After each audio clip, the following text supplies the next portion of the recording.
Hello, Cancer, Sun, Moon, Rising, and Venus signs. Kamusta kayo? Saan po nasa mabuti kayong kalagayan?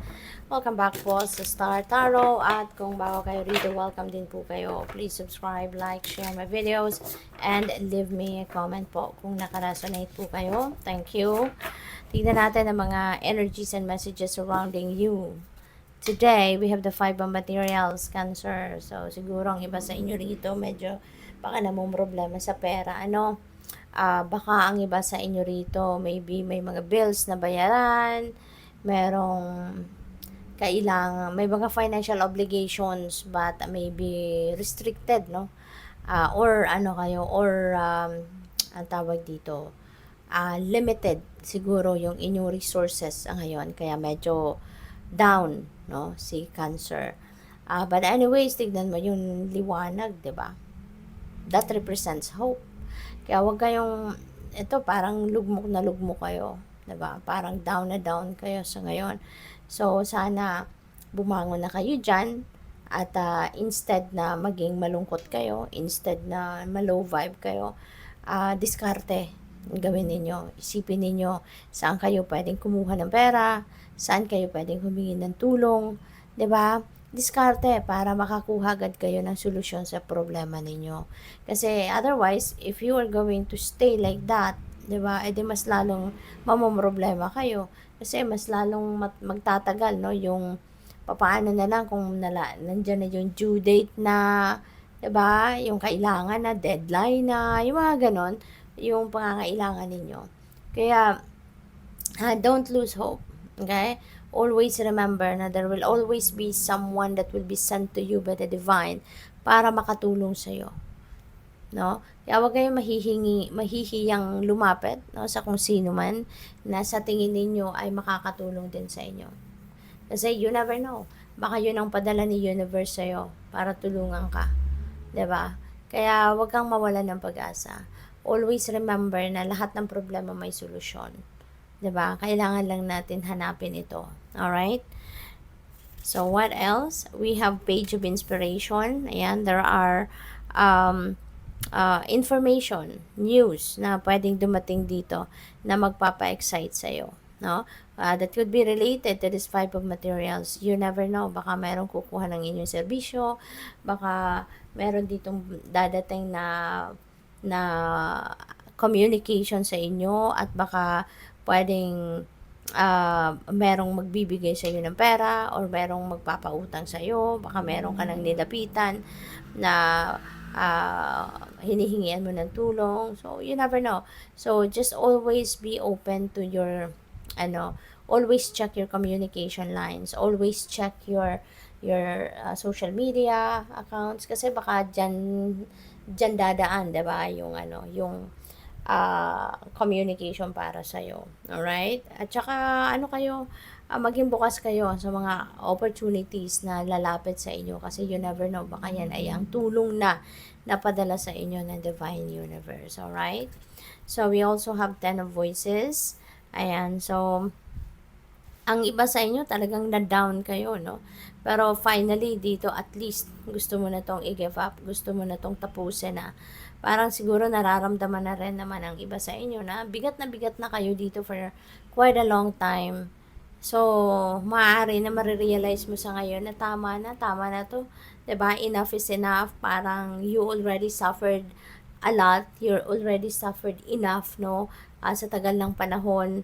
Kasi maaring, na yan maaring that happened already a long time ago, no? Na nasaktan kayo ng kung sino man, nasaktan kayo ng mahal ninyo sa buhay, nasaktan kayo ng kaibigan, or nasaktan kayo ng kapamilya ninyo, or po pwede ng person ninyo.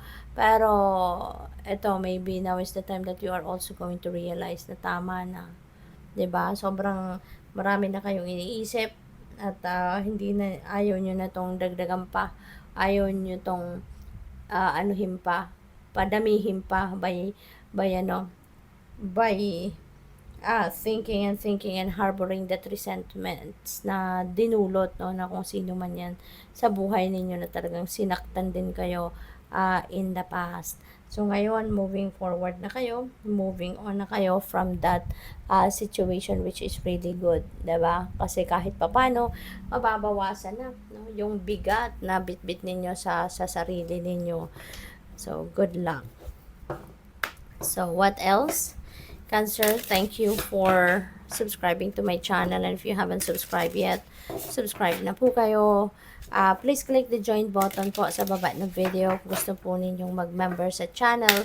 And also, maraming salamat no, for not skipping the ads. Napakalaking bagay po yan sa akin. Thank you very much. Pati na rin sa mga cross-watchers po. Welcome na welcome po kayo rito. And thank you for your support. So, empowerment. This is good. No, this is good. Kasi mag-iisip din kayo ngayon kung paano ninyo mas pagagalingin ang sarili ninyo. No? I-hone ninyo rito. Tawag dito, gagalingan pa ninyo lalo dito yung mga talents ninyo, skills ninyo, spiritual gifts ninyo. No? You are going to empower yourself. Maaari may mga training workshops or maybe nagbabasa-basa kayo ng mga self-help books, diba?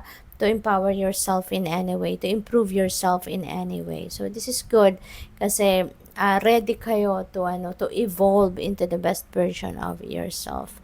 Healing as well, no? Pwede ang na-pick up ko dito, baka ang iba sa inyo dito healer, no? Cancer. Maybe you are a healer in whatever form that is.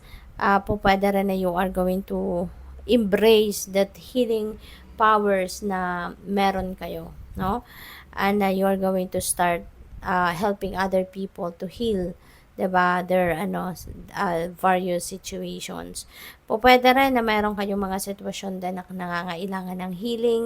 Pwedeng physical ailment yan, pwedeng sitwasyon sa buhay na medyo hindi masyadong paborable para sa inyo, and you may experience healing sa mga sitwasyon na yan, at ma-feel ninyo, makikita ninyo that your situation is improving, magbabago na rin ang inyong situation for the better, yung mga ganun ba. And sa ngayon, because you are empowering yourself, mas tataas no ang inyong confidence level, which is really good, 'di ba? Na sa gagawin ninyong yan, mas magiging malaki ang tiwala mo sa sarili mo, mas magiging pakiramdam mo, mas magiging capable ka of succeeding sa kung ano man ang mga bagay na gusto mong ma-achieve, na mapagtatagumpayan mo yan. So, mas ka ngayon, mas magiging assertive, mas magiging determined ka ngayon na gawin ang mga bagay na gusto mong gawin kasi you are feeling more confident, no? So, good luck. Thank you for watching. Love and light. Namaste.